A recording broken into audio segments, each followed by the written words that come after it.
நண்பர்களே, விஜய் டிவியில் ஒளிபரப்பான கலக்கப்போவது யாரு அப்படிங்கிற நிகழ்ச்சியின் மூலமா பெரிய அளவில் பிரபலம் அடைஞ்சவர் தான் பாலா. பாலாவுக்கு சூப்பரான ஒரு வாய்ப்பு விஜய் டிவி மூலமா கிடைச்சிருக்கு. ஜூங்கா திரைப்படத்துல விஜய் சேதுபதி கூட நடிக்கக்கூடிய வாய்ப்பு பாலாவுக்கு கிடைச்சிருக்கு.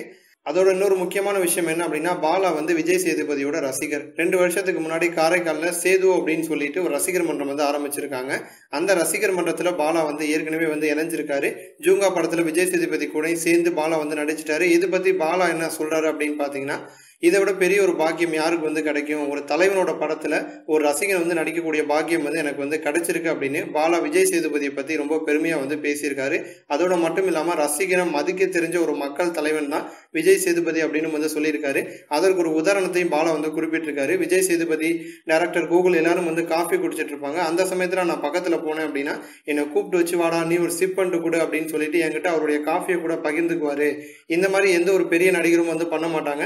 ஆனா விஜய் சேதுபதி அண்ணா பண்ணாரு அப்படின்னு பாலா ரொம்ப பெருமையா பேசியிருக்காரு. அதோட மட்டும் இல்லாம இந்த வாய்ப்பை ஏற்படுத்தி கொடுத்த இயக்குனர் கோகுலுக்கும் நன்றியும் தெரிவிச்சிருக்காரு பாலா. அடுத்ததா பாத்தீங்க அப்படின்னா, விஜய் சேதுபதி மற்றும் த்ரிஷா இவங்க 2 பேர் நடிப்புல உருவாயிருக்க திரைப்படம் தான் 96.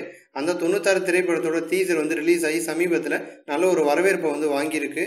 96 திரைப்படத்தோட இயக்குனர் தான் பிரேம் கிட்ட கேள்வி ஒன்று கேட்டிருக்காங்க. எப்படி நீங்க த்ரிஷா தேர்ந்தெடுத்தீங்க? இந்த கதாபாத்திரத்துக்கு த்ரிஷா கரெக்டா இருப்பாங்க அப்படின்னு உங்களுக்கு எப்படி தோணுச்சு அப்படின்னு கேள்வியை கேட்டிருக்காங்க. அதற்கு பிரேம் என்ன பதில் சொல்லியிருக்காரு அப்படின்னா, தல அஜித் கூட சேர்ந்து த்ரிஷா கிரீடம் மற்றும் எண்ணெய் இருந்தால் ஆகிய திரைப்படங்கள் நடிச்சிருக்காங்க.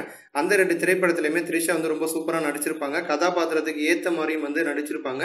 ரொம்பவும் அமைதியான ஹோம்லி கேர்லா நடிச்சிருப்பாங்க. அந்த மாதிரி ஒரு கதாபாத்திரம் தான் 96லயும் இருந்துச்சு. அதனாலதான் த்ரிஷா நான் தேர்வு செஞ்சேன். தல அஜித் கூட நடிச்ச 2 திரைப்படங்களையுமே த்ரிஷா ஆக்டிங்ல அசத்திருப்பாங்க.